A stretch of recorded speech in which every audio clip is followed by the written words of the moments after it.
So today we're going to treat our session as a masterclass where the AI expert Kawaljit will take us through what it's like and how we can apply it in our day-to-day lives.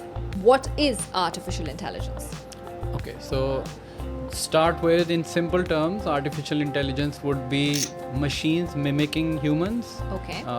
Basically learning, acting, thinking like humans to perform complex tasks. So Wow. complex tasks would be problem solving, trying to understand natural language, being creative. You've seen examples of how creative AI has been with generating images and videos. So Right. those were like the domain of humans. So Right. AI is mimicking that, and it's kind of assisting humans right now in performing those kind of tasks. So artificial intelligence, in simple terms, is Wow. machines behaving like humans. Yeah. Humans.